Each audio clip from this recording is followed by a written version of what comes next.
les partis là, c'est pas bon. Et puis il reconnaît, il dit, Ouattara là, tu peux pas l'empêcher d'être candidat. Mais nous, si on s'amuse, on n'aura pas de candidats. Bon, papa, tu es candidat, non, ça tombe bien. Mais est-ce que tu peux pas autoriser qu'on ait 3 autres candidats? Mais ils montrent aux uns aux autres que Gbagbo Laurent là, il est en train de conduire le PPACI dans l'abîme. Mais si nous on parlait de ça, ça va pas passer. Est-ce que vous comprenez, maman? Mais comme c'est un gars du PPACI qui parle de ça, c'est une aubaine, c'est du pain béni pour nous. Et nous allons passer la journée sur ça pour expliquer aux gens que enfin, il y a quelqu'un au PPACI qui dit ce que nous on dit depuis longtemps. Ça va, nous on a déjà dit ici. On a dit, bon, le général Monté, vous avez vu, il est venu répéter ce que j'avais dit. Il dit un carton rouge, donc Gbagbo est éliminé pour le match de 25 octobre 2025. Et avant d'envoyer, dit, toi tu es suspendu, mais nous on n'est pas suspendu. Et comme toi tu es suspendu, laisse nous qui ne sont pas suspendus compétir.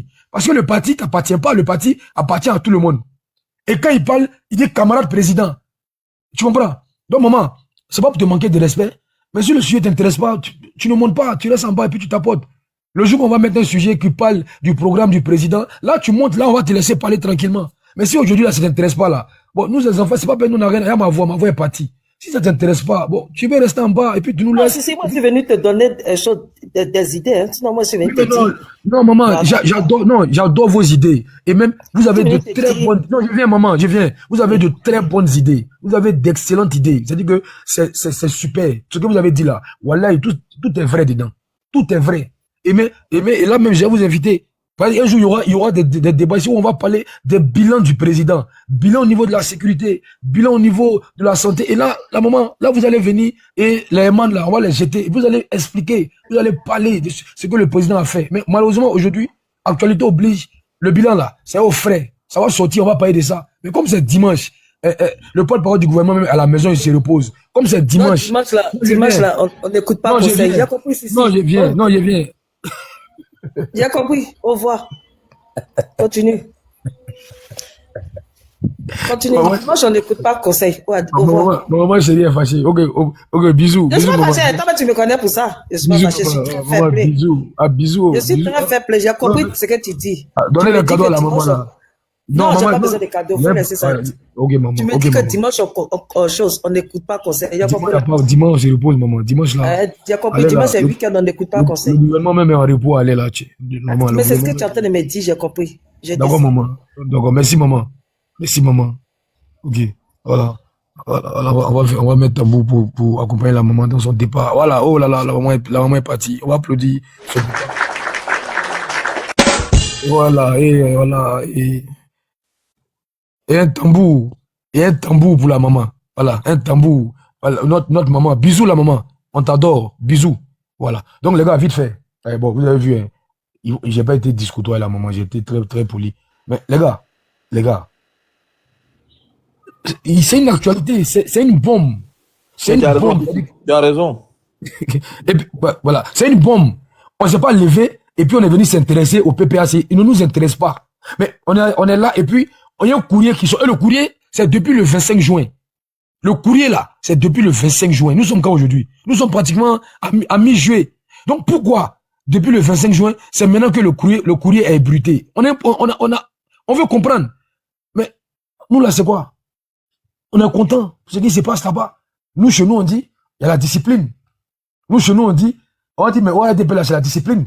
Il n'y a pas quelqu'un qui veut se lever, il faut un courrier, pas qu'on a peur. Mais nous sommes des militants disciplinés. Mais au PPAC, là, on dit Gbagbo, rien. Mais voilà, un cadeau, un poids lourd, un qui dit, et le courrier là, il veut pas être discutoire. Mais c'est une manière de dire à Gbagbo de se mettre à côté. Parce que tu vas faire perdre le parti. C'est une manière de dire à Gbagbo que, on s'en va là, tu seras pas candidat.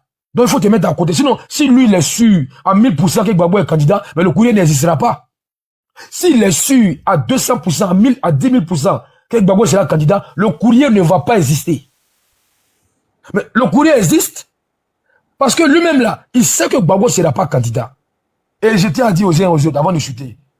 Le parrainage là, même moi, on va me donner le kit de parrainage. Lucas, mon ami Lucas, il est candidat, il aura le kit de parrainage.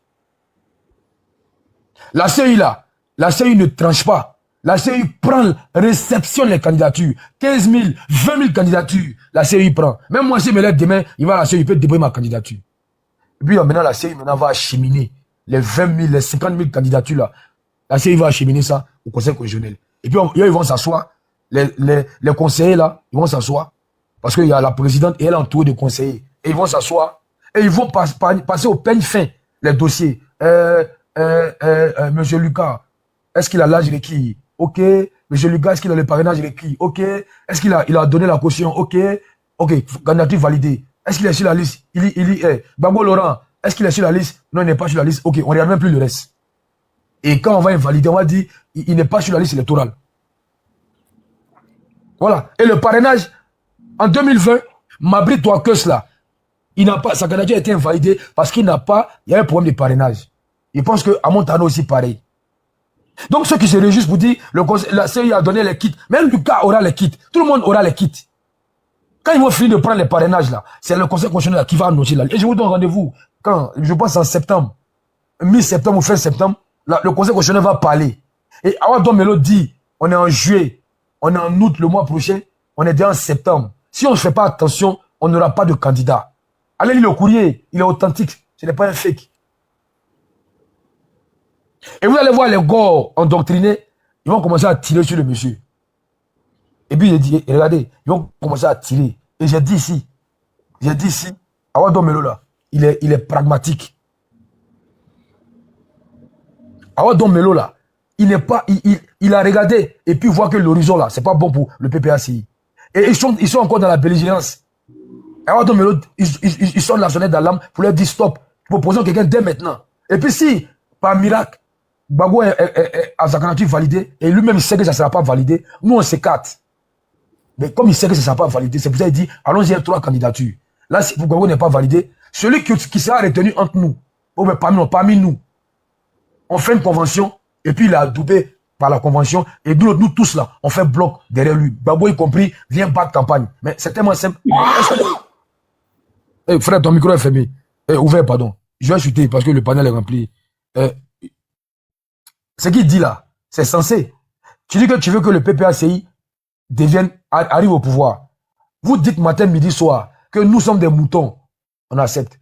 Au RDP là, vous êtes des moutons, on a compris. Mais vous qui n'êtes pas des moutons, vous dites que le PPACI là, on ne suit pas un individu. On suit une idéologie.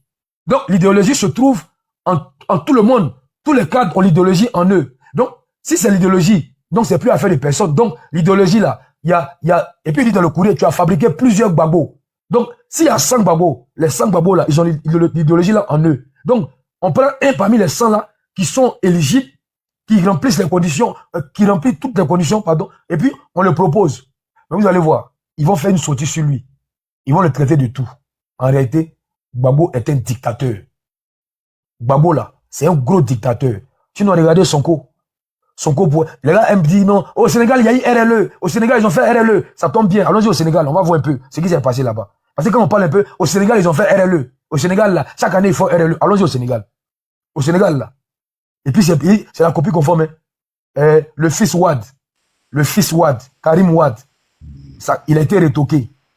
Parce que il n'a pas vite renoncé à sa nationalité française. Parce qu'au Sénégal aussi, pour être président, il faut être exclusivement sénégalais. Mais Karim Wade Karim Wade, il est français aussi comme Titiam. Il n'a pas fait le tour des sorcelleries pour dire non, il a été écarté injustement. Karim Wade, là, sa candidature a été refusée. Pas parce que c'est acharnement. Là-bas, on n'a pas dit que c'est acharnement. Hein. Au moment où son décret est tombé là, c'est tombé en retard. Mais c'est pas le même cas que Tiam là. Karim Wade, là, les Sénégalais, hein. Tiam, là, il n'est pas français, les Sénégalais. Tiam est ivoirien. Mais on dit à Tiam, tu dis que tu voulais être président. Parce que dans le courrier, là, Awadon Melo parle de Tiam aussi. On dit, tu voulais être président, non? Qui va aller loin ménage sa monture? Si tu avais commencé ta procédure depuis 2019, et c'est là qu'il donne raison aux gens, sa candidature, là, s'il n'avait pas été préparé, sinon c'est préparé, là, tu sais que tu vas pas venir dire que une loi obscure, ou bien enfin, une sombre loi. Nul n'est censé ignorer la loi. Donc, il a des conseils juridiques qui devaient lui dire, ah, il y a un article là. Est-ce que tu remplis les conditions? Ah oui, c'est vrai. Donc, on commence la procédure maintenant. Et puis, au moment de RLE là, 2022, ou bien RLE 2023, au moment où tu t'inscris, c'est fini, tu avais renoncé. Tu viens t'inscrire tranquillement. Là, si on élimine Tiam là, on va dire c'est acharnement. Mais non, bon, lui, il l'a éliminé. Mais Awadon Melo là, il nous montre que Gbagbo est dictateur. Gbagbo est prêt à faire perdre le PPACI. Parce que Gbagbo, c'est pas, enregistrez-moi, ils sont en bas. Gbagbo, c'est pas candidat. Même s'il est amnistié, il revient pas sur la liste automatiquement. Il faut encore RLE pour qu'il vienne s'inscrire de nouveau. C'est pareil pour Thiam. Quand on dit radier, mais il faut que tu te réinscris là. Il faut qu'il y ait encore une ouverture il faut qu'il y ait recensement de nouveau. Et même s'il y a recensement demain, lundi, Thiam peut être candidat. Gbagbo Laurent là, même si Ado l'amnistie le 6 là, il n'est pas inscrit en même temps sur la liste. C'est quand il va avoir RLE encore là. C'est là, il va venir s'inscrire de nouveau. La preuve, quand il est rentré là, il était sur la liste déjà, non? Mais pourquoi il allait s'inscrire encore? Vous avez suivi, non? Vous avez suivi. Où il a pris photo, la série a tout mis. Mais il est parti s'inscrire encore. Bilan Goudé là. Il était sur la liste, non? Mais il allait s'inscrire encore. Je ne connais pas la politique. Il y a un qui dit connais-tu la politique depuis quand? Je ne suis pas endoctriné comme vous. Toi, tu ne connais pas la politique à Awadon Melo. Awadon Melo dit ce que Kokora dit ici depuis des mois et des mois. Awadon Melo là, il dit ce que nous disons ici depuis des mois. Mais toi, tu ne connais pas la politique à Awadon Melo. Au fait, lui, au PPACI là, c'est le plus courageux. Kokora est là, il pourra épiloguer dessus. C'est pas sa première fois qu'il affronte Gbagbo. Il a créé un courant au sein du FPI Renaissance. Mais c'est lui.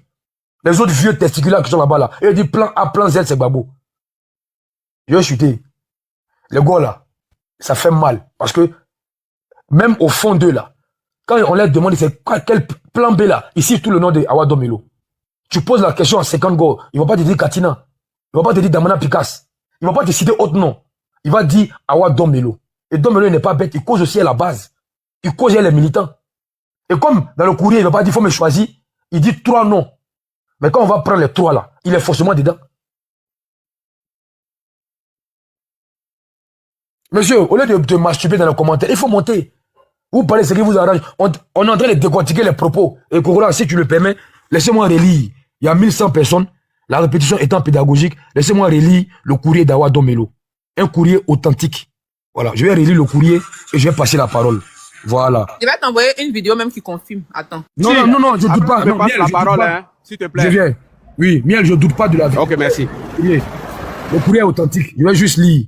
Parce qu'il y a des gens qui apprennent l'information. Voilà, on va lire pour eux. Voilà. Je vais bien lire ça tout de suite. Ok, c'est parti. Abidjan le 29 juin 2025. Objet. Élection présidentielle octobre 2025 en Côte d'Ivoire. Camarade président, j'ai l'honneur de porter à ta connaissance ce qui suit. Nous sommes à un tournant décisif de l'histoire de l'humanité et de celle de la Côte d'Ivoire. Ces deux histoires sont intimement liées. En effet, l'histoire de l'humanité connaît aujourd'hui un grand basculement. Le Sud global, sous la direction des BRICS, monte en puissance sur tous les plans, tandis que l'hégémonie occidentale entraîne dans son déclin tous ses alliés. La Côte d'Ivoire doit éviter d'être un des wagons du monde en déclin et un de ses chevaux de Troie. Empêcher le président Ouattara ou son régime de faire un autre mandat, c'est éviter à la Côte d'Ivoire d'être entraînée dans ce déclin dont les signes avant-coureurs résident dans l'incapacité du régime à faire face aux échéances de la Digba dette en griffe sur fonds propres et à relever un indice de développement humain trop faible qui plonge chaque jour davantage le peuple dans la pauvreté. Ainsi, deux solutions s'offrent au peuple et à l'opposition ivoirienne qui incarne ses aspirations, soit empêcher sa candidature, soit battre M. Ouattara ou son candidat dans les urnes. Sauf cas de force majeure, empêcher sa candidature est une bataille perdue d'avance. Car le Conseil constitutionnel, clone de l'exécutif, exprimera la volonté de M. Ouattara en ignorant le droit.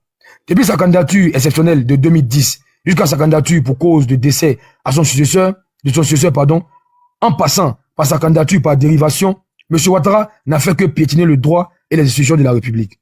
Si par extraordinaire, M. Ouattara est empêché, le régime se régénérera avec un nouveau candidat. Sans adversaire de poids en face, ce qui prolongera d'une décennie encore la souffrance du peuple sous le même régime.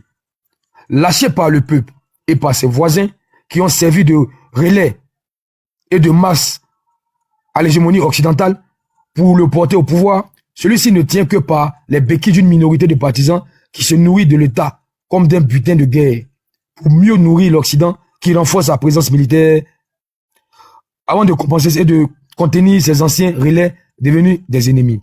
Il reste donc au peuple et à l'opposition qu'il incarne de battre le régime avec sa propre commission électorale, sa propre liste électorale, son propre électorat, en combattant la fraude et en initiant une diplomatie active pour inverser les rapports de force internes et géopolitiques.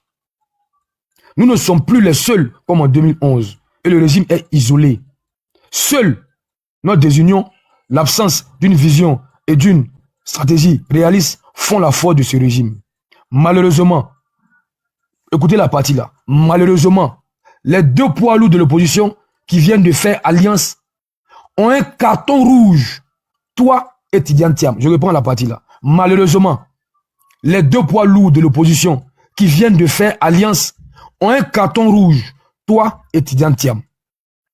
La colère que cette situation engendre est légitime, mais la colère est souvent mauvaise conseillère et autodestructrice. La tentation d'abandonner le match est donc grande, mais comme les élections précédentes, cela ne donnera pas la victoire à l'opposition, n'empêchera pas M. Ouattara de faire un 4e mandat, ni de précipiter le déclin de la Côte d'Ivoire dans l'abîme de la paupérisation et du surendettement. En lieu et place d'une légitime colère alimentée par l'incertitude sur l'issue de la lutte ou d'un abandon du match qui déroulera le tapis rouge à M. Ouattara, par conséquent, celui-ci activera le rouleau compresseur contre le peuple et l'opposition qui l'incarne. De ce qui précède, et étant donné que tu as engendré plusieurs babos capables de relever le défi, je propose que tu autorises, en plus de ta candidature, 2 ou 3 autres camarades à déposer leur dossier de candidature et qu'une convention extraordinaire puisse choisir le candidat du parti parmi ceux qui passeront au filtre du Conseil constitutionnel. Ces candidatures ne sont pas des candidatures de substitution à la tienne, mais des candidatures de précaution. Elles deviennent caduques au cas où ta candidature est retenue. Toute influence sur la scène politique. Non, attendez, je relis la partie. Ces candidatures ne sont pas des candidatures de substitution à la tienne, mais des candidatures de précaution. Elles deviennent caduques au cas où ta candidature est retenue par une solution politique. Au cas où ta candidature est retenue par une solution, notez la partie là, par une solution politique. Parce qu'il reconnaît que c'est Ado seul qui peut régler. On avance. Il faut éviter de répéter la politique de la chaise vide, au risque de vider le parti de sa substance non idéologique et non résiliente après les élections de 2025 et de perdre toute influence sur la scène politique. Cette stratégie est l'unique condition pour éviter au PPACI une absence à ce grand rendez-vous de l'histoire. Ce qui permettra à notre pays d'échapper du monde en déclin et d'être à la table des grands pour la conception et la mise en œuvre d'un monde multipolaire et d'un destin commun avec l'Alliance des États du Sahel, de l'Afrique de l'Ouest et du continent africain. Je propose, en cas de victoire de notre candidat, une transition civile de 2 ans à toute la classe politique et à la société civile pour rendre justice et honneur au peuple qui a tant souffert et tant perdu et aux leaders politiques injustement exclus du jeu politique afin d'asseoir les bases de la Côte d'Ivoire, réconciliée, souveraine, panafricaniste, sur les fondations d'une démocratie durable dans un monde multipolaire. Je te prie d'agréer, camarade président, l'expression de ma très haute et déférente considération à Wadon Melo. Donc voilà un peu la lecture. Il y a 1200 personnes et je chute. Monsieur Frère... une question sur la lettre. Oui. Parce qu'il est venu en long et en large dessus.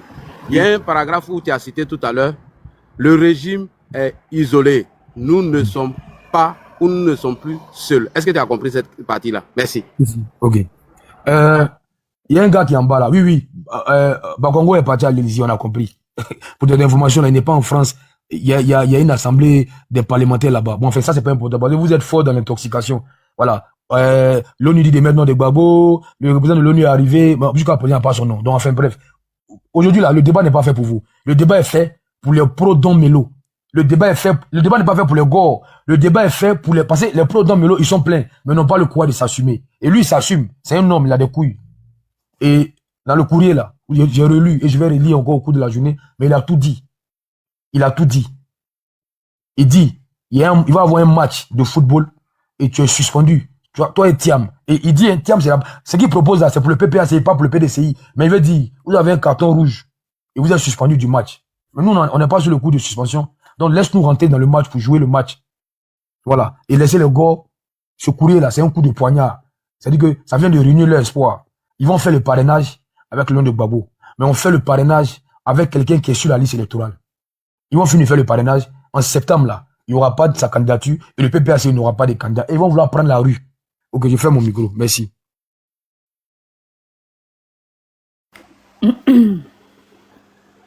Ok. Mais Miel, si tu permets, je vais dire un mot sur Ok. comment. Voilà, non, rapidement, ce n'est pas long. Alors, moi, il y a une dame qui est montée, qui a estimé que ce n'était pas important de parler de ce sujet. Je crois qu'il est très important.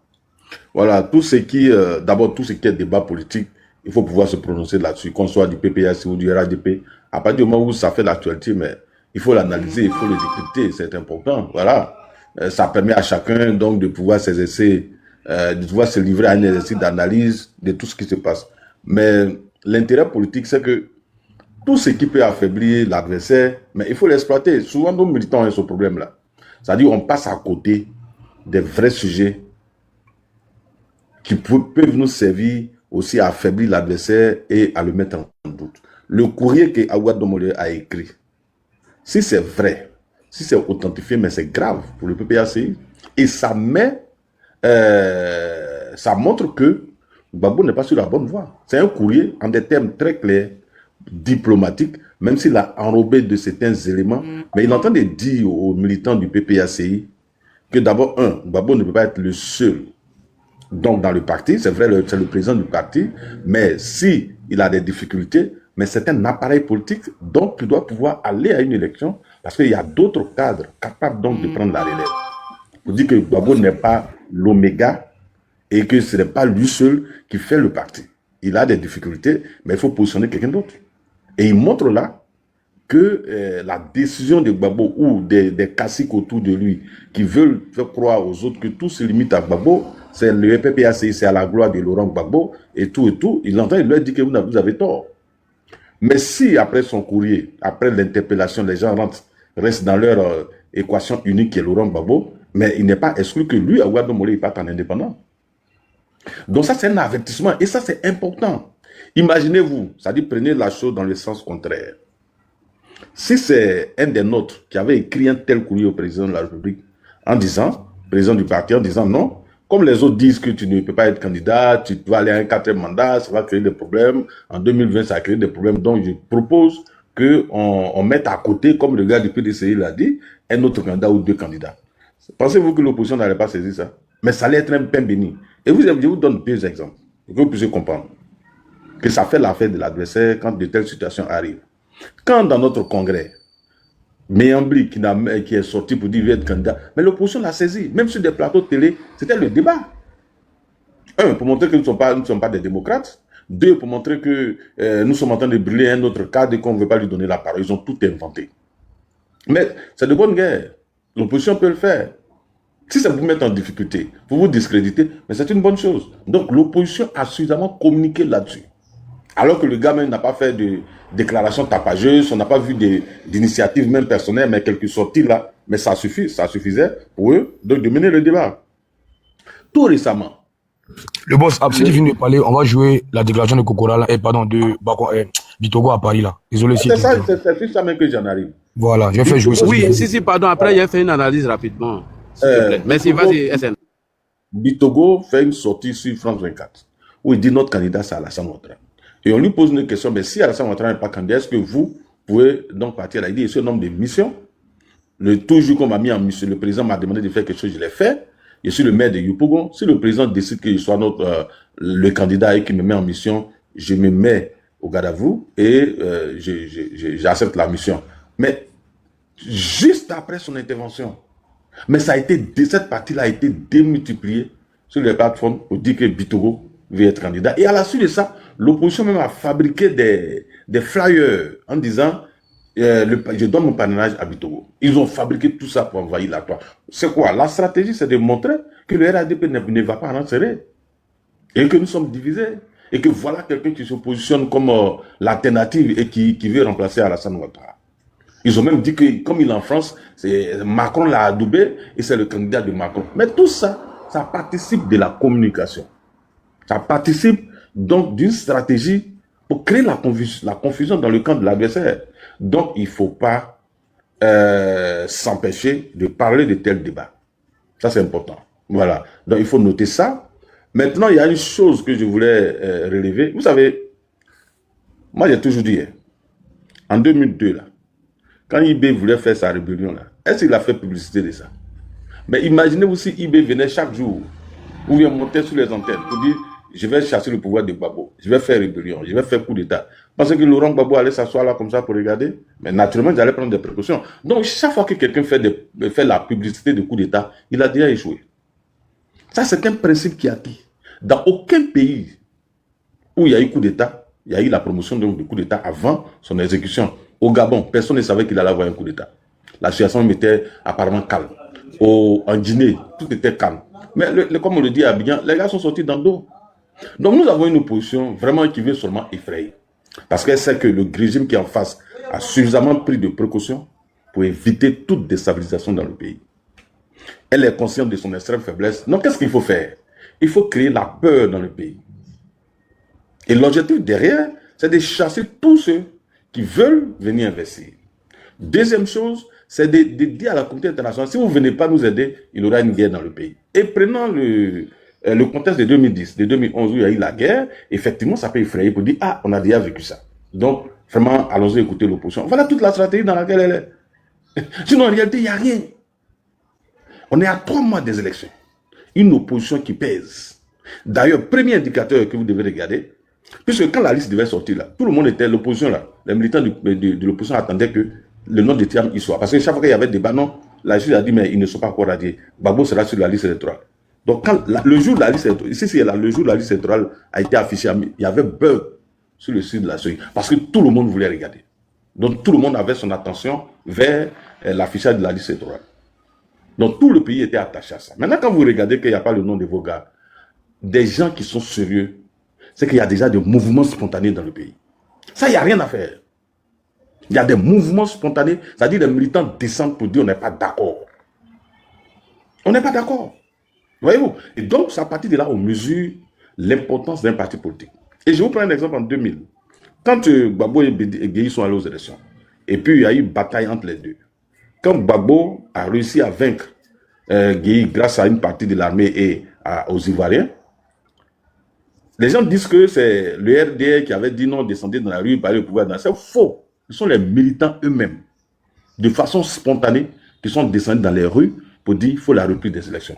Parce que Gueye, qui était le militaire, donc qui était au pouvoir, et donc qui a écarté la candidature de Bédié, de Ouattara, de tout le monde, est parti. Donc on pense que c'est une élection démocratique qu'on va avoir, parce que les gens se disent, parce qu'il y a beaucoup de non-militants mais qui sont descendus dans les rues quand Gbagbo a appelé, parce que pour eux, en chassant Gueye, ça allait permettre d'ouvrir donc une élection véritablement démocratique, puisque Gbagbo se disait toujours démocrate. Donc c'est pour dire que ce sont des réactions spontanées des militants si une opposition est forte. Et quand ils sortent, maintenant, le parti fait un communiqué pour dire non, rentrez chez vous à la maison, on attendait les mots d'ordre, tout et tout. Mais c'est déjà un indicateur. Donc, c'est pour dire que cette opposition essaie seulement d'effrayer.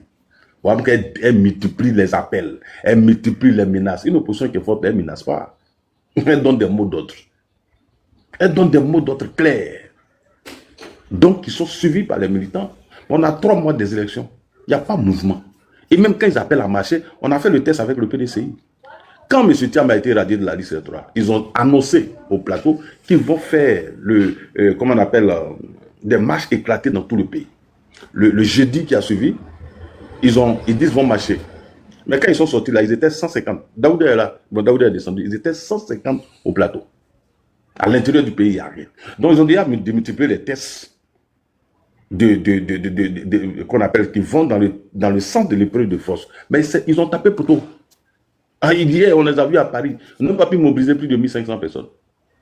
Donc, eux-mêmes, ils ont mesuré leur poids. Il n'y a rien dedans. Le reste, il faut bomber la poitrine. Il faut créer une atmosphère de crise dans le pays. S'il n'y a rien qui est fait, le pays va brûler. C'est tout. Voilà. Donc, maintenant, le contenu du discours de Aguado Melo, en disant oui, le régime est isolé. Et il y a plus... Mais qui a isolé le régime?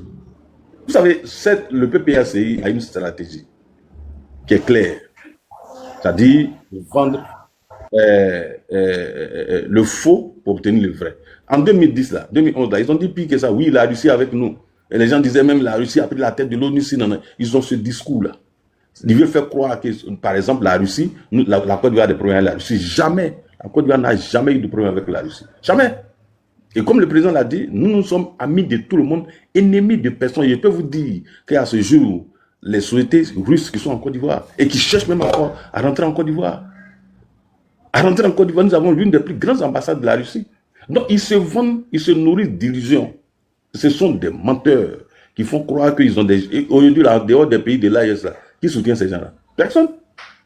La communauté internationale ne vous soutient pas. Les États-Unis ne vous soutiennent pas. La France ne vous soutient pas. Aucun pays ne vous soutient. Le Sénégal, même, quand ils n'ont pas dit sur le Sénégal, oui, a des problèmes avec Alassane, mais on a vu, non seulement le président sénégalais est venu, Dioma Sonko est venu, il a félicité le président, le jeune de la Guinée, il vient de quitter la Côte d'Ivoire. Et donc, il n'y a aucun pays qui a un problème avec la Côte d'Ivoire. Non, bien au contraire. Et moi, j'ai discuté avec, c'est par là que je vais terminer. J'ai rencontré un journaliste de Bloomberg, qui est un organe économique, mais qui est très important dans le monde, qui est un organe de presse qui traite des questions économiques, donc un organe de presse américain. J'ai discuté avec le journaliste, le correspondant, ici, le représentant, ici, je crois que c'est un Camerounais, il m'a appelé pour avoir mon sentiment après le congrès, tout. Il me dit, quand le président a pris la parole au congrès, après son discours, les bourses ont commencé à grimper. Parce qu'il a rassuré les opérateurs économiques. La seule présence du président à la tête du pays rassure la communauté internationale et les investisseurs. Parce qu'il est le garant de tout ça. Non seulement il est le garant de la stabilité, un départ d'Alassane Ouattara crée un vide. Et tout peut arriver. Oh, quand vous regardez aujourd'hui tous les investissements qui ont été faits dans le pays, mais qui a permis ça? Qui a garanti tous ces investissements? La France, c'est plus de 1300 milliards dans le métro. Sans compter aujourd'hui Eni, c'est près de 11 milliards de dollars que Eni a investi donc, dans le champ baleine pour la recherche du pétrole. Aujourd'hui, nous n'avons pas encore commencé à prendre l'argent et il y a des présentants qui pensent que le départ d'Alassane va donc arranger la communauté, les investisseurs. C'est pas vrai. Donc les gens se trompent. Ils sont en train de vendre des illusions à leurs militants en faisant croire qu'Alassane Ouattara, c'est lui, quand il est là, les gens craignent. C'est faux. Bien au contraire. Tous les investisseurs pensent que la présence d'Alassane Ouattara à la tête du pays est une assurance pour la sécurité et aussi une garantie pour les investissements. Parce qu'ils sont convaincus que la présence d'Alassane Ouattara évite toute tentative de déstabilisation. Et donc, vraiment, ils se trompent. Voilà. Ils se trompent lourdement. Mais bon, ce sont des opposants. Moi, je les comprends. Hein. Il faut donner le discours qu'il faut pour mettre en confiance donc les militants, les partisans, leur dire qu'on tient, on a des soutiens, on a ceci, cela, ils n'ont rien. En dehors des IB, même le Nigérien là, son premier ministre est quitté en Côte d'Ivoire il n'y a pas longtemps. Le gars de Tiani, il est quitté en Côte d'Ivoire il n'y a pas longtemps. Les Maliens, vous voyez, les Assimi là s'attaquent encore à la Côte d'Ivoire. Il ne reste que IBC et qui est manipulé par Guillaume Soro. C'est tout. Voilà, donc en dehors du Burkina Faso, il n'y a aucun pays qui a un problème avec la Côte d'Ivoire. Le Libéria n'a aucun problème. Le Ghana n'a aucun problème avec la Côte d'Ivoire. Et donc, c'est des histoires qui racontent juste pour donner de l'espoir à leurs militants, la confiance à leurs militants. C'est tout à fait normal, hein, parce que tu ne vas pas aller en guerre et puis décourager tes soldats. Tu vas leur dire toujours, je tiens. J'ai la capacité donc de battre l'adversaire. Donc, c'est un jeu politique. Donc, voilà ce que je voulais dire. Pour dire c'est un débat intéressant, il faut pouvoir le poursuivre. Merci. Ok, si, prends. Je jouais. Je voulais prendre la parole. Non, si va jouer d'abord. Attends le père. Quand toi tu parles là, tu dis, attends, il finit et puis tu récupères tout ça là maintenant, tu fais beau. Toi, tu disais que toi, tu es notre boss. Non, c'est parce que SN a parlé que je voulais rassurer. Vas-y. Donc, si, vas-y. Vas-y. Il allait faire la démonstration, mais comme si je prends.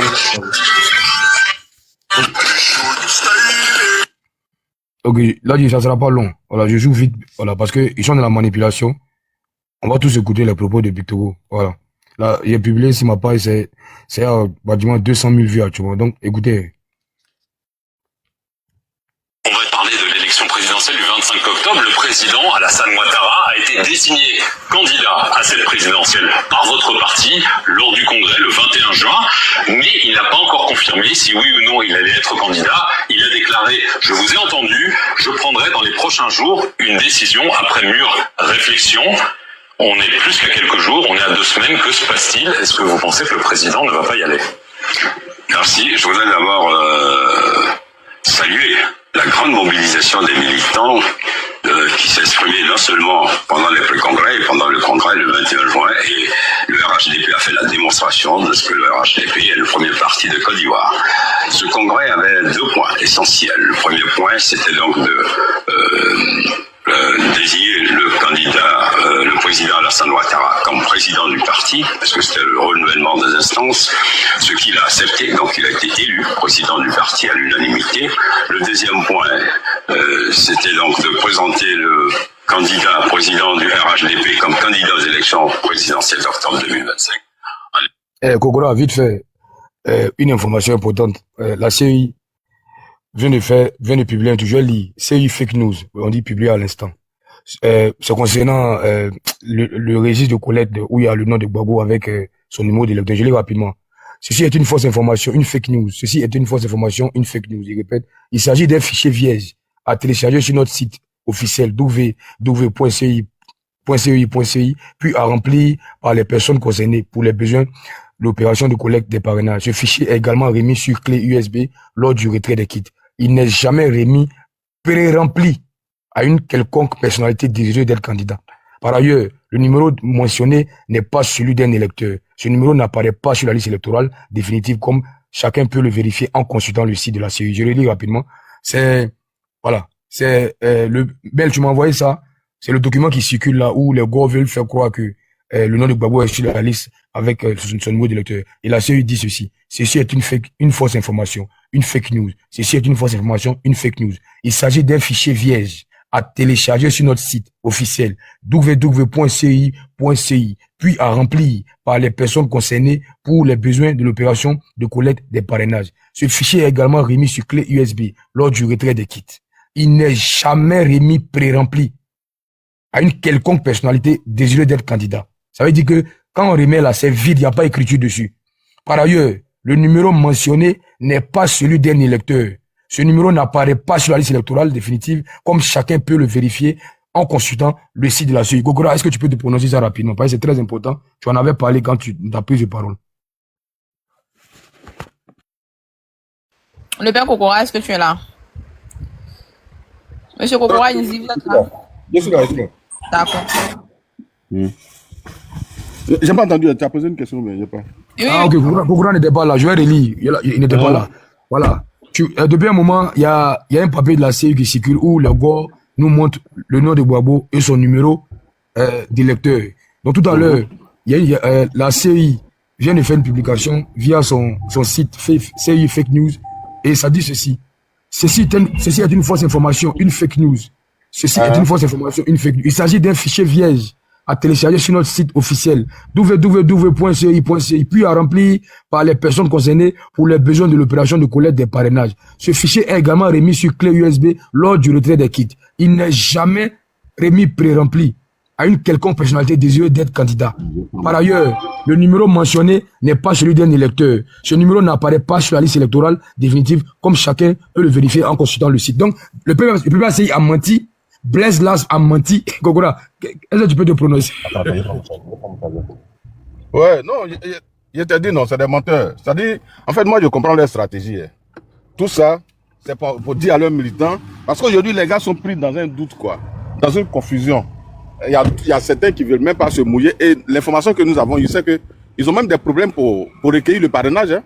Ils ont de véritables problèmes pour recueillir le parrainage. Donc, comme ils sentent que les militants sont découragés parce que ils voient pas l'intérêt d'aller donc au parrainage alors que le gars n'est pas sur la liste électorale. Tu as vu? Donc c'est une stratégie pour leur dire non, allez-y parce que Laurent Gbagbo est déjà sur la liste électorale et que voilà la CEI lui a donné un numéro, tout ça. Donc ça va partir d'une stratégie d'enfumage pour encourager les militants. Donc aller au parrainage, c'est tout. Donc vraiment, il faut savoir lire les choses pour ne pas tomber dans l'émotion. Voilà. Donc ils vont démultiplier le mensonge juste pour faire croire à leurs militants que oui, Gbagbo sera candidat. Ils sont dans cette perspective, quoi. Mais je crois que bon, c'est de bonne guerre. Hein. Mais ce qui est malheureux pour eux, c'est que au fur et à mesure, ils vont se discréditer eux-mêmes. De fausses informations à fausses informations, les gens ne vont plus croire à ce que vous dites. Voilà, donc voilà ce que je tenais à dire ceci. Mais Miel m'a posé la question sur la plateforme. Je vous ai dit tout ça, c'est dit. Aujourd'hui, là, pour que Gbagbo soit sur la liste électorale, première action, c'est qu'il faut qu'il y ait une loi d'amnistie. Si quelqu'un vous dit qu'en dehors de la loi d'amnistie, il y a une autre possibilité que Gbagbo soit sur la liste électorale. Il vous ment. Donc, il faut d'abord la première action, prendre une loi d'amnistie. Deuxièmement, il faut qu'il y ait une révision des listes électorales pour qu'il soit réintroduit sur la liste électorale. De même pour Blé Goudé, Soro Guillaume et Thiam. Pour Thiam, il n'a pas besoin d'amnistie. Gbagbo a besoin d'amnistie. Soro a besoin d'amnistie. Blé Goudé a besoin d'amnistie. C'est Thiam seul qui n'a pas besoin d'amnistie. Mais lui, il a besoin d'une seule action, c'est une révision des listes électorales. Donc, en dehors de ça, quand j'ai dit, gardez toujours la tête froide. Si vous n'étudiez, vous ne connaissez pas la procédure ou les procédures, les gens vont chercher à toujours vous tromper. Donc, soyez sur vos gardes. Informez-vous sur les explications qu'on vous donne là.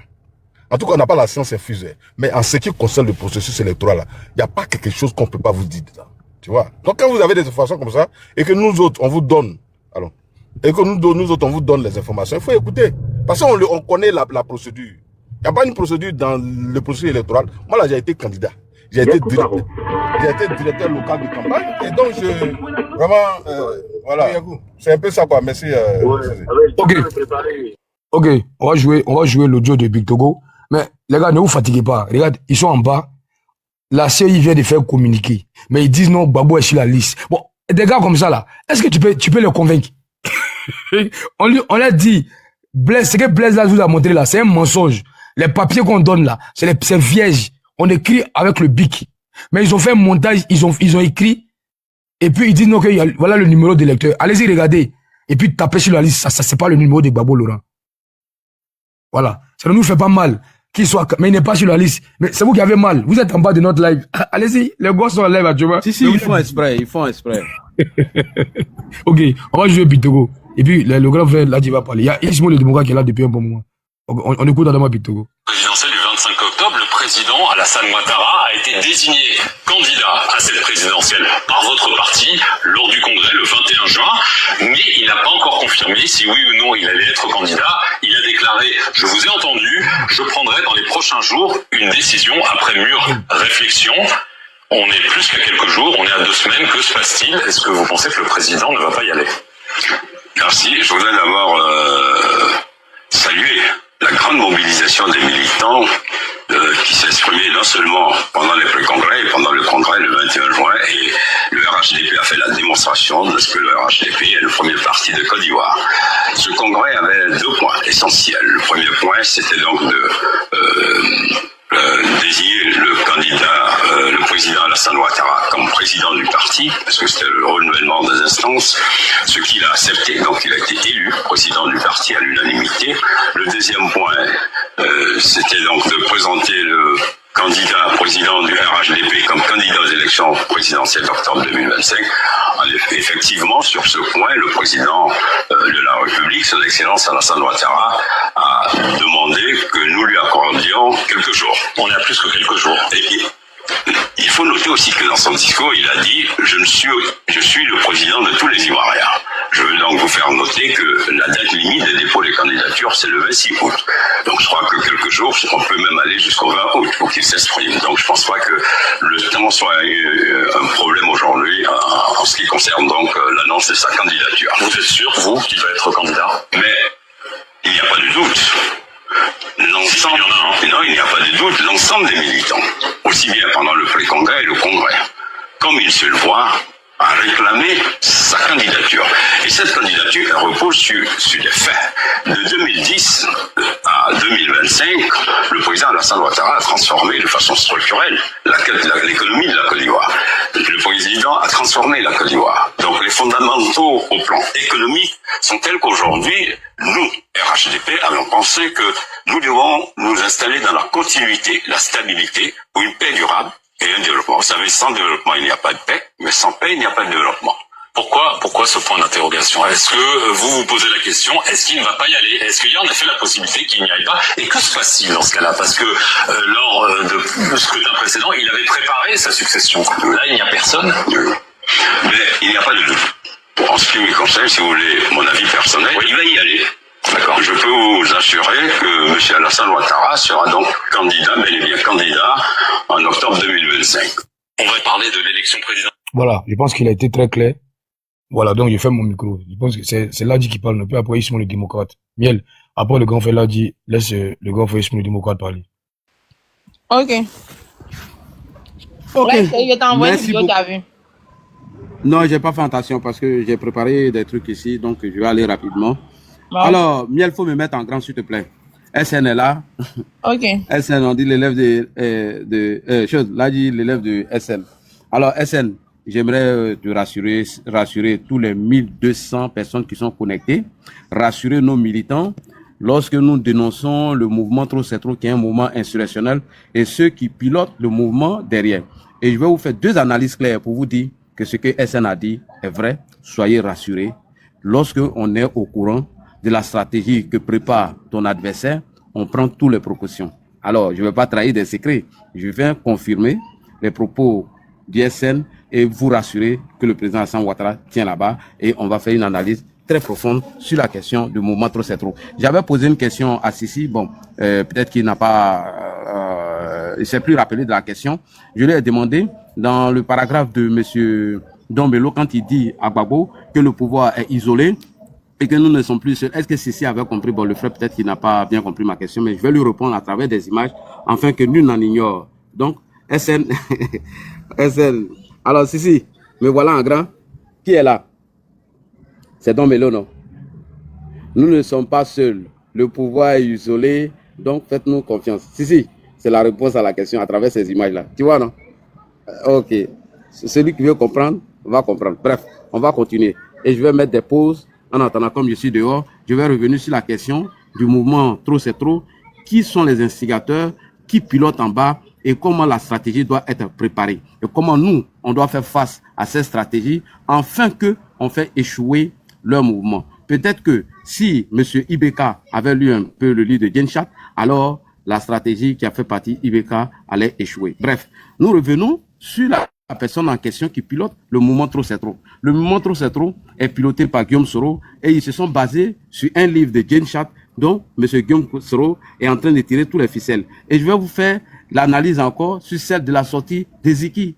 Bon, vous n'avez pas compris pourquoi Ziki est sorti, mais j'ai venu vous expliquer tout à l'heure à travers ce livre dont M. Guillaume Kibafori Soro, qui bien évidemment chapeaute le mouvement Trop c'est trop et toute la stratégie, elle fait partie de tout ce que Genshat a dit dans son livre. On va d'abord regarder le livre et je vais vous montrer comment on doit vous rassurer aussi, les militants. Voici la photo du livre. Je tourne ma caméra. Vous voyez, qu'est-ce qui est mis dans le livre? De la dictature à la démocratie. Alors, comment nous allons contraindre, comment nous allons faire échouer ce mouvement Trop c'est trop à travers le livre de Genshat dont Guillaume Soro a ça dans sa main. Voilà ici l'anti-coup d'État. L'anti-coup d'État, c'est quoi? Le ministre va venir nous expliquer et vous allez voir pourquoi et comment certains militants du PDC qui sont sortis récemment et ils se sont fait arrêter. Donc, on tient là-bas, chers militants, je vais vous rassurer. Donc, ne craignez rien, nous sommes là pour dénoncer, comme l'a dit le ministre Touré Mamadou. Rapidement, on va partir, parce que certains gars pensent nous tromper et nous narguer. Alors, revenons sur la question de Genshat et du livre. Comment est-ce qu'on arrive à faire le lien entre le livre de Genshat qui a été lu par Guillaume Soro avec le mouvement Trop c'est trop? Et qui chapeaute? Et quelles sont les stratégies? Comment Ziki sort pour venir discréditer les autorités ivoiriennes lorsque un médecin aurait fait des commentaires à l'égard du président? Si vous avez bien écouté monsieur Ziki, Ziki dit que voilà quelqu'un qui a cogné une personne avec une voiture, la personne a gare. Et pendant ce temps, il y a une autre personne qui a écrit un truc. Est-ce que c'est vrai, c'est lui qui l'a écrit? C'est une manière de vous discréditer. Et Genshat le dit dans son livre. Et lui qui a lu le livre de Genshat s'appelle Guillaume Soro. Et il vous l'a dit en 2020 que avant de mettre son plan en action, il faut discréditer les institutions de l'État. Et dans le livre de Genshat, il y a une partie où il parle de s'habiller en blanc pour se reconnaître par rapport à leur mouvement. Donc, lui là, il est sorti à dessein. Hein? Ziki est sorti, il y a le déconseil après. Ziki est sorti à dessein. Et tout ce qui est écrit dans le livre de Genshat, à travers la stratégie du mouvement Trop c'est trop, qui est piloté par Guillaume Soro, Ziki en fait pareil, même les tapements de casseroles. Rappelez-vous qu'il y a une semaine de cela, on nous avait dit que Damana Adia Picasse et Dia Oufoué allaient faire une conférence de presse pour le mouvement Trop c'est trop. Pourquoi ils ne sont pas sortis? Je reviens sur les propos de mon aîné, SN Kokora, qui dit on a pris toutes les précautions et toutes les précautions sont prises. Faites monter le manqué, tapoter. Si vous estimez que c'est le lèvre de SN qui est là, là, il dit shérif, tapoter et partager. Monsieur le ministre, qui est derrière tout ce mouvement-là de Trop c'est trop? Parce qu'il avait déjà fait en 2020. En 2020, on a fait échouer à travers le deuxième livre de Genshat qu'on appelle l'anti-coup d'État. L'anti-coup d'État Comment est-ce que nous devons étouffer ça? Comment nous devons attirer l'attention de nos militants? Comment nous devons dire à nos militants tous les mouvements que vous voyez à partir du mouvement Trop c'est trop, parce que nous savons qu'il y a un petit voyou, un délinquant qui est assis chez Ibrahim et que c'est lui qui tire tous les ficelles. Lorsqu'il a envoyé une délégation au RHDP après l'appel téléphonique avec le président, et cette délégation était venue dans l'intention de faire une adhésion, une alliance avec nous. Lorsque nous avons refusé, automatiquement le frustré politique, le manipulateur politique, le menteur politique s'est retrouvé aux côtés de M. Laurent Gbagbo, aujourd'hui qui répond au mouvement Trop c'est trop. Monsieur le ministre, alors, comment est-ce que Petit Gros, qui est tapis dans l'ombre, qui tire tous les ficelles du mouvement Trop c'est trop, comment s'est-il encaparé du livre de Jane Sharp qui parle de la démocratie et de la dictature à la démocratie. Et après, monsieur le ministre, il faut qu'on rassure nos militants, parce que certains militants n'ont pas compris la stratégie et l'analyse. Il faut qu'on les rassure. Est-ce que nous avons encore un deuxième livre de Jane Sharp qui parle de l'anti-coup d'État? Et c'est l'anti-coup d'État que nous allons enseigner à nos militants. Mais il est important d'abord de leur expliquer qui tire le chapelet en bas, qui a la stratégie et qui fait quoi. Et donc, après avoir fini de démontrer par A plus B à nos militants, enfin qu'ils ne soient pas, voilà, on ne vient pas les surprendre, maintenant nous allons les rassurer. Et je viens dans l'assurance. Alors, monsieur le ministre Touré Mamadou, alors, le mouvement Trop c'est trop, nous le savons, qu'elle est chapeautée ou lui qui tire les ficelles dans l'ombre, et Guillaume Soro. Qu'est-ce qu'il a dit à propos du livre de Jane Sharp? Et Jane Sharp, vous allez vous reposer. À travers la réponse que je vais donner à monsieur Ziki ce soir, je vais dévoiler toute la stratégie. On écoute le ministre Mamadou. C'est parti. Tapoter, partager. Tapoter. Oui, c'est le petit Kokora qui est là. Kokora, quand tu serais nommé ministre, c'est fini. Hein? Tu fais plus vidéo. Hein? Il serait ton conseiller. C'est parti. Monsieur le ministre, on y va. On part d'abord sur le premier livre de Jane Sharp. Comment Guillaume Soro s'est encaparé de ces livres? Comment ils sont en train de préparer le mouvement Trop c'est trop et la stratégie? C'est quoi? On y va. Le ministre, c'est parti. Tapotez et partagez. Faites monter votre mec. Si vous ne tapotez pas, il descend. À quoi de vous, je suis dehors depuis là?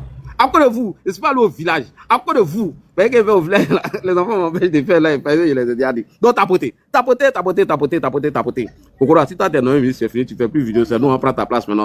On va aller faire les débats. Allons-y, monsieur le ministre. C'est parti.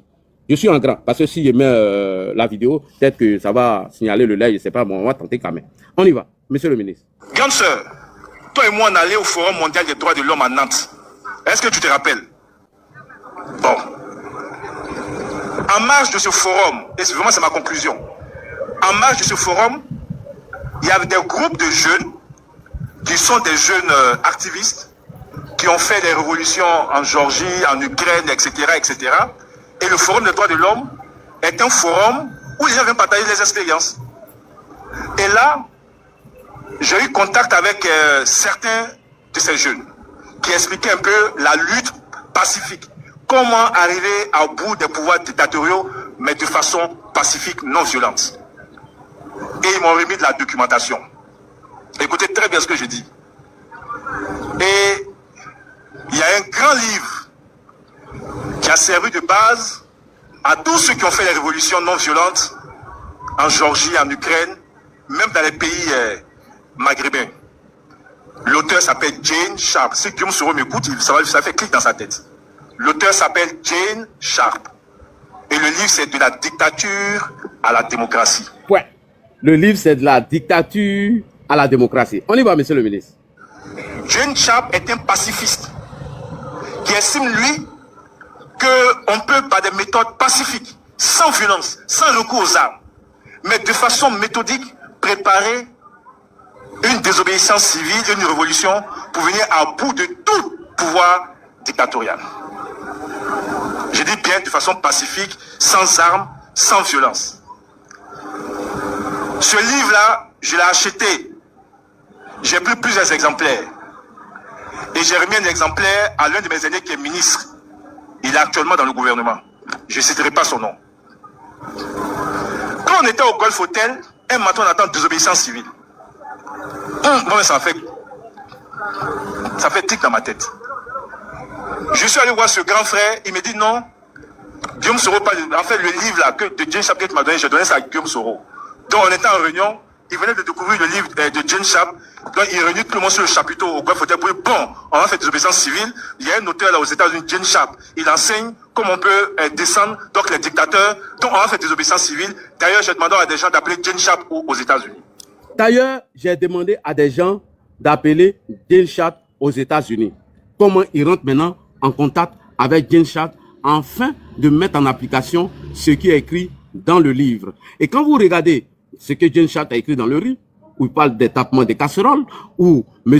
Dia Oufoué en fait partie de cette stratégie. Quand vous écoutez bien Ziki, je peux vous montrer la capture d'écran, quand il dit il aura des marches pacifiques et nous allons nous mettre en blanc, nous allons mettre des banderoles, afin de nous identifier à ceux qui ne veulent pas la paix en Côte d'Ivoire. Mais Ziki, il parle à dessein, hein?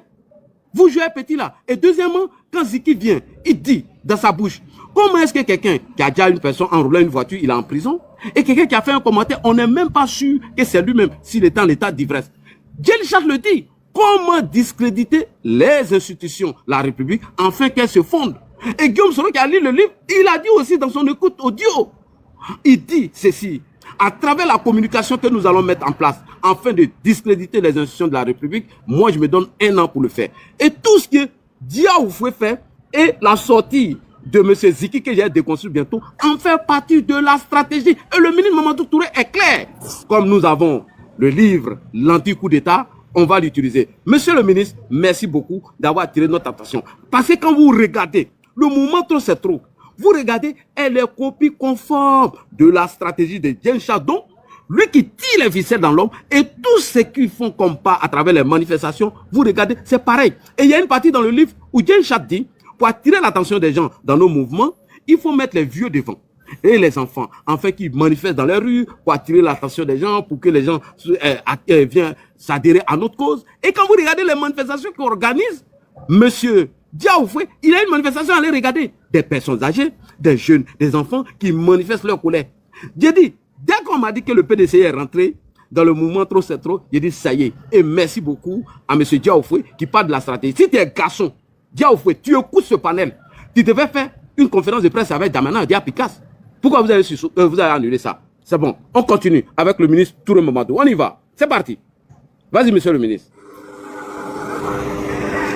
En oubliant que les méthodes que lui utilise sont totalement contraires aux méthodes enseignées par Genshat. Genshat dit on peut faire révolution sans prendre fusil. On fait révolution sans tasser et autres.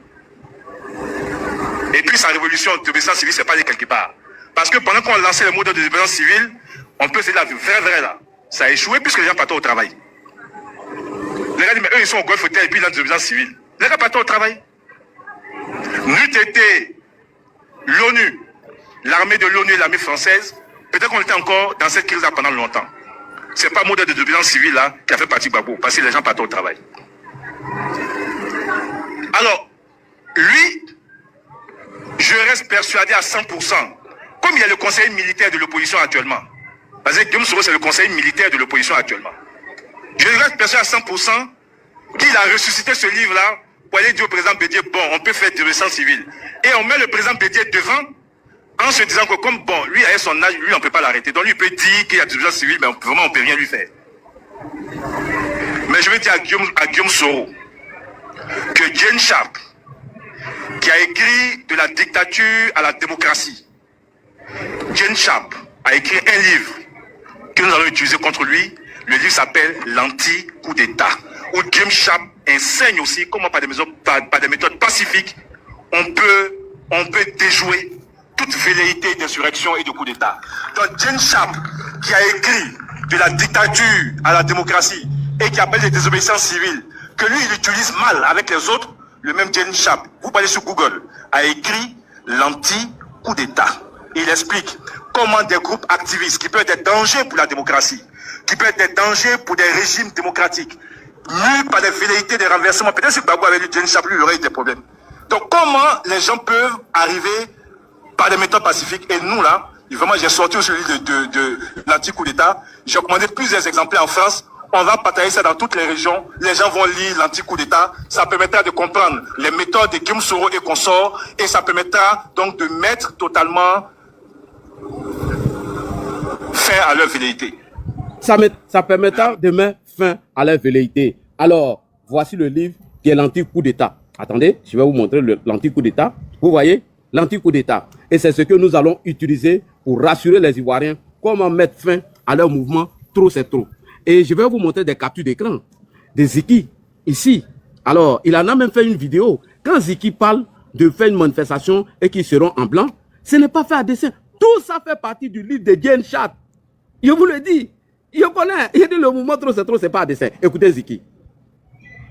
7. On lance le mouvement la semaine en blanc. La semaine en blanc, c'est un mouvement très simple. Si tu es ivoirien et que tu en as marre de cette discussion, tu en as marre de cette tension politique qu'il y a en ce moment. Ok, Ziki, puisqu'il doit faire un live sur toi, allez-y, lui, le livre de Gen Chat, ça fait partie de la stratégie. Non, on va utiliser ce livre. Vous ne savez pas pourquoi certains militants du PDC ont été arrêtés. Donc, c'est par des mouvements pacifiques, à travers ce livre, que nous allons mettre fin à ça. On revient encore sur l'un des propos de Gen Chat, de Ziki. Écoutez attentivement ce que Ziki dit ici. Voilà, puisqu'il doit faire un live sur lui, donc je ne vais pas tout dévoiler. Écoutez ce que Ziki dit ici. Ils l'ont arrêté. Ils sont contents. Ils ont milité pour l'arrestation de quelqu'un qui a mis un commentaire. Ils ont interprété sous prétexte que le nom qu'il a mis, il s'agissait de quelqu'un, alors qu'il n'y a pas de précision. Il n'y a pas de problème. Mais regardez dans quel monde nous vivons. Regardez quel type d'hypocrite nous avons en face. En ce moment, il y a un cas d'homicide involontaire où une dame est décédée. Quand on a voulu élever la voix, il dit attention, non, est-ce que c'est de sa faute? Il a fait une erreur, ça peut être compris. On parle d'homicide involontaire où il y a quelqu'un qui est décédé. Il y a mort d'homme. Ça, on peut comprendre, vas-y. Mais quelqu'un qui met un commentaire, on pourrait dire aussi que peut-être il était en état d'ivresse quand il mettait le commentaire. Mais non, ils se sont acharnés. Il faut l'arrêter. Vous vous rappelez, on a vu le militant du RHDP, Bob le mannequin, ouvrir son truc là pour dire haut et fort que lui, il coupait des tendons pendant la crise. Le résultat, on l'a encore vu dans un meeting du RHDP. Khalil, on a des espions au Burkina Faso. Le résultat, il est encore là en train de se pavaner. On a même vu un jeune qui a mis les photos du président Laurent Gbagbo pour lui dire abandonne pas. Oh, à table là. Oh, oh. Abandonne pas. Il est encore en liberté.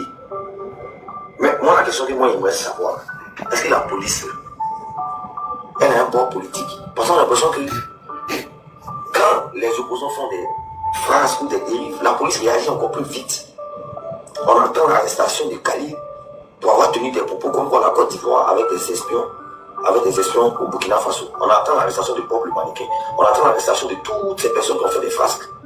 Et surtout, et par-dessus tout, le cas d'homicide involontaire, où tout le monde a été induit en erreur par le communiqué de quelqu'un, où d'autres se sont levés pour dire que oui, elle est ceci, elle est cela. On attend. On attend. Ok. Alors, Gen Chat dit dans son livre, il dit, pour faire tomber un pouvoir dictatorial, il faut identifier deux choses. Sa légitimité et ses institutions. Je répète, Gen Chat dit, pour mettre en mal un pouvoir dictatorial, pour les faire tomber, il faut viser deux choses. Ses institutions et sa légitimité populaire. Ziki ne fait que mettre en mal les institutions de la République, qui fait partie de la stratégie trop c'est trop et du livre de Gen Chat. Quand il parle qu'on doit s'habiller en blanc, fait partie encore de la stratégie de Gen Chat qui est utilisée au compte du mouvement trop c'est trop. Donc Guillaume Soro en est l'auteur. Et Guillaume Soro a dit quoi? Rappelez-vous, quand M. Adou Richard a diffusé les audios de Guillaume Soro qui a été confirmé par Afoussiatou Bamba Lamine, qu'elle était vraie, et malheureusement, elle s'était passée en 2017. Qu'est-ce que Guillaume Soro a dit? À travers la communication que nous allons mettre en place pour discréditer les autorités de l'État. Où Guillaume Soro en dit tout ça? Si ce n'est que le livre de Gen Chat, vous pouvez écouter Guillaume Soro ici. Donc, quand nous disons que le mouvement trop c'est trop est un mouvement insurrectionnel et que c'est Guillaume qui tire les ficelles et que nous sommes informés et que nous avons le livre l'anti-coup d'État, que à travers tous ces mouvements de rue qu'il faut les avorter et nous savons comment ils s'y prennent, alors on sait ce qui se prépare. Guillaume Soro le confirme ici, cher SN. Écoute Guillaume Soro. Pour le moment, ce serait bon. Non, moi, on a la télécommande. C'est quoi ce qui va se faire en amont, les communications qui vont bien discréditer le régime et tout ça. Mais moi, je retiens que j'ai un délai à ne pas dépasser d'un an. Mais allez-y, regardez le livre de Gen Chat, tout est dedans. Il en a même fait une vidéo. Donc, tout ce qui se passe, nous sommes informés. Et SN, à travers le canal et le panel du frère, j'aimerais rassurer les Ivoiriens. pour vous dire, le livre de Genshat qu'ils ont là, de la démocratie, de la dictature à la démocratie, nous avons le coup d'État, nous avons l'anti-coup d'État. Et c'est pourquoi nous disons à nos militants, lorsque vous voyez des mouvements suspects, lorsque vous voyez des inconnus dans votre quartier et partout, commencez à informer l'État, commencez à informer tout le monde. Sinon, ce mouvement n'a pas été mis en place en Odé. Non, lui qui tire les ficelles en bas là, c'est Guillaume Soro. Et quand vous voyez les sorties des Diaoufoué, des Ziki, tout est fait à dessein et ça fait partie du livre de Genshat. Donc, lui qui a le livre entièrement, le conseiller militaire est là. Et qu'est-ce qu'il le dit? Le ministre Touré Mamadou, il fallait qu'on mette quelqu'un devant, qui est Henri Konan Bédié, qui, bien évidemment, serait mal vu lorsqu'ils vont l'arrêter. Non, Bédié n'est plus là. Il utilise Babo. Et Babo, maintenant, met une plateforme qu'on appelle Trop c'est trop. Et toutes les revendications en fait partie de la stratégie de Guillaume Soro et de ce qu'il a dit dans le livre. Soyez rassurés. Le président Alassane Ouattara, il veille à la sécurité des Ivoiriens. Guillaume Soro, si tu écoutes ce panel, tu as le livre de Genshat, de la dictature à la démocratie. Nous avons l'anti-coup d'État que nous allons distribuer ce livre à travers tout le pays et informer nos concitoyens de faire très attention à ce mouvement, que la personne qui est l'initiateur de ce mouvement, la personne qui est tapie dans l'homme, s'appelle Guillaume Kibafori Soro. On est informé de la stratégie, donc vous ne pouvez tromper personne. Dans SN, je rassure les militants et je leur dis qu'on ne va pas se laisser surprendre. Jamais du tout. Nous ne sommes pas des naïfs et des idiots. On sait qui est en bas, qui pilote, qui chapeaute tout et tous les mouvements qu'ils font en ce moment. Et la question que je leur pose ici, il était prévu une conférence de presse en Diaoufoué et puis M. Damana Diapikas. Pourquoi elle a été annulée? Ça veut dire qu'on y veille. On y veille à toutes leurs stratégies. Pourquoi certains militants du PDCI ont été arrêtés? Ils le savent. On est informés. Donc nous, on est là pour rassurer nos militants et de leur dire de ne pas dormir pète. Tout ce que vous allez voir comme mouvement qui en fait partie de leur stratégie, vous avez nos inbox, vous pouvez nous alerter, on va faire l'analyse, interpeller tout le monde et voilà, c'est sur ça que je vais chuter. Merci beaucoup SN, merci à toi Miel, merci à notre frère Monsieur Sissi, Rafale, merci beaucoup à vous. Fasco, le vendeur de CD, merci beaucoup à toi. Donc je vais m'arrêter sur ces notes et dites à Ziki que toutes ces vidéos qu'il a fait, j'étais assis, je regardais puis je rigolais. Ou tu dis que c'est toi qui as le game, c'est toi qui pilotes. Donc Ziki, il faut t'asseoir. Tes pleurs que tu es venu faire, c'est une comédie. Tout ce que tu fais là, c'est fait à dessein et fait partie de la stratégie. J'ai tout étudié. Toutes tes vidéos sont téléchargées. Ziki, moi, il est sorti bientôt.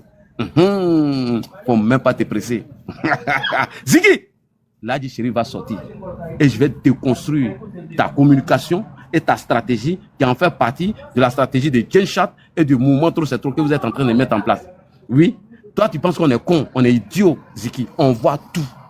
Oh oui, c'est vrai que les gens m'ont traité d'illettré, d'analphabète, mais aujourd'hui, tout le monde est unanime et tout le monde confirme que l'élève de SN, Ladji Chérif, est aguerri politiquement et il fait des analyses constructives. Il arrive à déconstruire tous les propos des leaders de l'opposition. Oui, oui, tout le monde est d'accord sur ça. C'est pourquoi je ne suis pas aimé aujourd'hui. Non, il faut m'éliminer, il faut fermer ma bouche. Parce que lui là, on peut tout faire, mais il est très intelligent. On dit l'affaire Madrasa, il n'est pas là à l'école. Mais quand il fait un débat avec eux, eux-mêmes ils sont d'accord. À telle enseigne que Laurent Gbagbo même est obligé d'aller écrire dans sa lettre qu'il a adressée aux Ivoiriens que le mouvement Trop c'est trop de faire un mouvement insurrectionnel. Pourquoi? Parce qu'il sait que nous on connaît la stratégie et la personne qui chapeaute, la personne qui tire les ficelles en bas, on le connaît. Et c'est la même méthode, c'est la même chose. Mais rappelez-vous, lorsque on a déconstruit Laurent Gbagbo à travers le braquage de la BCAO, mais ils ont fait une conférence de presse, ils savent. Donc soyez tranquilles, dormez tranquilles. Tant que Ladji Chérif serait là, SN serait là, et tous les communicants ici et tout le monde. Faut aller dans la chaîne, je suis au sérieux. Je suis au sérieux en direct. Donc, tant que nous on serait là, il n'aura rien. Soyez rassurés, il n'aura rien du tout. Vous avez compris? On est tranquille, on veille sur le mouvement, il n'y a pas de problème. Merci beaucoup. Ok, merci beaucoup, merci beaucoup. Ok, le grand frère Ismo, bonjour, j'espère que tu vas bien. Vas-y, prends la parole. Oui, bonjour. Je vais descendre, j'ai pas assez de batterie, hein. Je vais descendre. Ok. Il me reste 20%. Oui, bonjour à tout le monde. Bonjour. C'est clair que, après tout ce que moi j'ai écouté, et puis je pense que bien d'autres personnes aussi, ici aussi, qui en avaient parlé un peu, il faut comprendre que ce que M. Awa Domelo dit aujourd'hui, ou fait aujourd'hui, c'est ce qui a été dit. Lorsqu'on dit que tous ces partis-là, normalement, devraient être des partis qui devraient commencer d'abord par promouvoir l'alternance à leur sein. C'est très important. Vous voyez? Et quand les gens sont exacerbés, quand ils en ont marre, ils sont frustrés et ça donne ce genre de lettres. Parce que ce qu'Awa Domelo dit ici, c'est que il réclame la fin du culte de la personnalité. Vous voyez? Même s'il a enrobé ses mots pour ne pas blesser, mais c'est ce qu'il dit très clairement que le temps de Laurent Gbagbo, normalement,